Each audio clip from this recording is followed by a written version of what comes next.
Hi friends, എൻ്റെ പേര് Nirmal and Nandanam exotics എന്ന എൻ്റെ ഈ ചാനലിലേക്ക് എല്ലാവർക്കും സ്വാഗതം. ഇന്ന് ഹൊവേർത്തിയാസ് എന്ന് പറയുന്ന ഒരു ഗ്രൂപ്പ് ഓഫ് സക്യുലൻസിനെയാണ് ഞാൻ പരിചയപ്പെടുത്തുന്നത്. അതിന് ഞാൻ കൊടുത്തേക്കുന്ന ഒരു ക്യൂട്ട് അറേഞ്ച്മെൻറ്റ് ഞാനിന്ന് കാണിക്കുന്നുണ്ട്.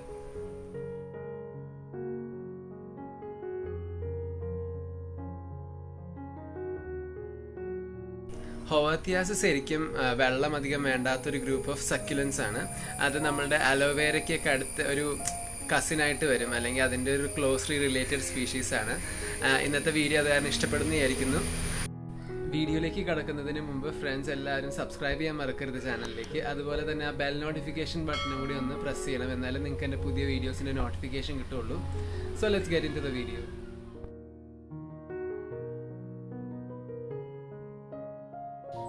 സോ ഫ്രണ്ട്സ്, ഇന്ന് നമ്മൾ ഹൊവേർത്തിയ എന്ന് പറയുന്ന ഒരു സക്യുലൻറ്റ് അല്ലെങ്കിൽ വെള്ളമധികം വേണ്ടാത്ത ഒരു ഗ്രൂപ്പ് ഓഫ് ചെടികളെക്കുറിച്ചാണ് കാണാൻ പോകുന്നത്.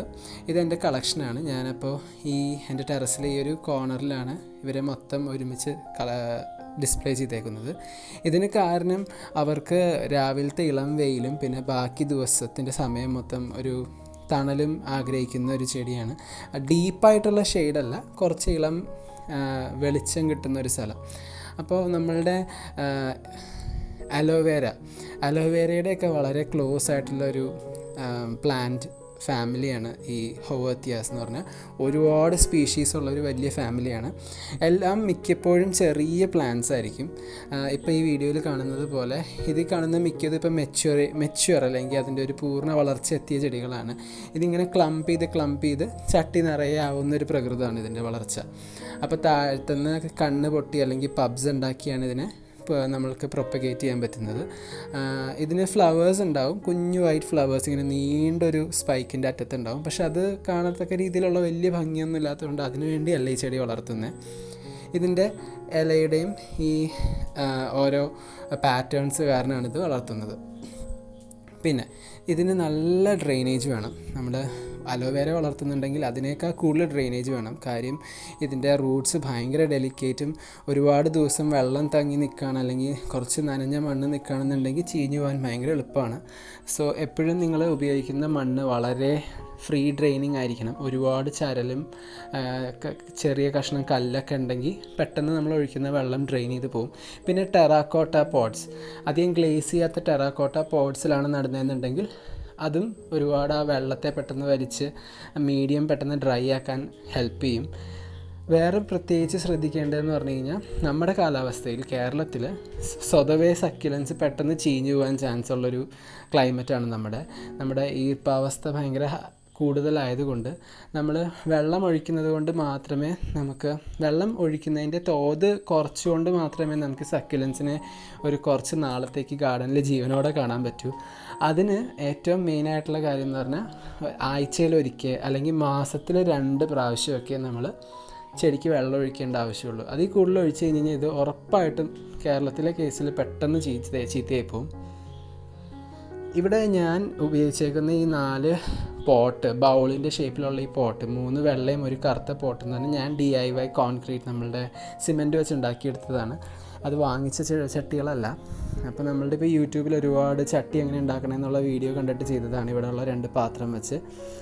പിന്നെ മുകളിലത്തെ ഏറ്റവും വലിയ പോട്ടിൽ 2 കൈയിൻ്റെ ഷേപ്പിലുള്ള സ്റ്റാച്യു അല്ലെങ്കിൽ ചട്ടി പോലെ ഞാൻ ഉണ്ടാക്കിയെടുത്തിട്ടുണ്ട്.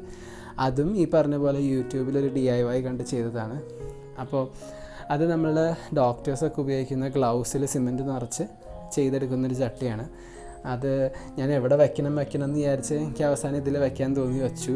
പിന്നെ വേറൊരു കാര്യം എന്ന് പറഞ്ഞാൽ ഇന്നാൾ വീട് ഒന്ന് ക്ലീൻ ചെയ്ത സമയത്ത് ഒരുപാട് പഴയ ടോയ്സ് കിട്ടി എൻ്റെയും അനിയൻ്റെയൊക്കെ. അപ്പോൾ അതിലൊരു ഗ്രൂപ്പ് ഓഫ് ഈ കുഞ്ഞ് അനിമൽസിൻ്റെ പ്ലാസ്റ്റിക് ടോയ് കിട്ടിയതും എടുത്ത് ഇതിലങ്ങ് ഡിസ്പ്ലേ ചെയ്തു.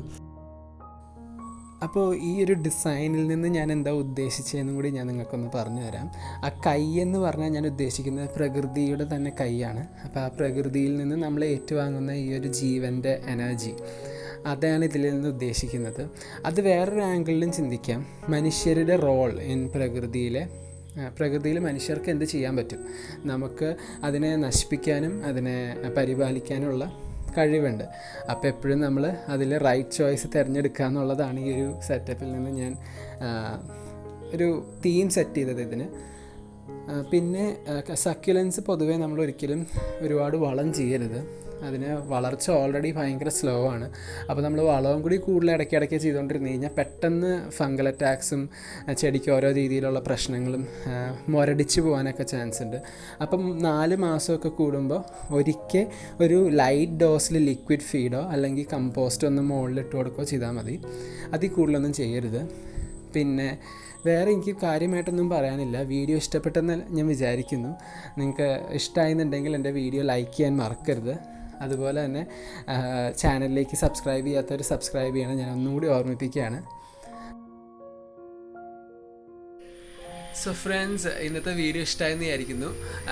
കമൻറ്റ് സെക്ഷനിൽ എന്തെങ്കിലും ഡൗട്ട്സ് ഉണ്ടെങ്കിലോ അല്ലെങ്കിൽ അഭിപ്രായങ്ങൾ അറിയിക്കാൻ മറക്കരുത്. Until next time, it's Nirmal signing off.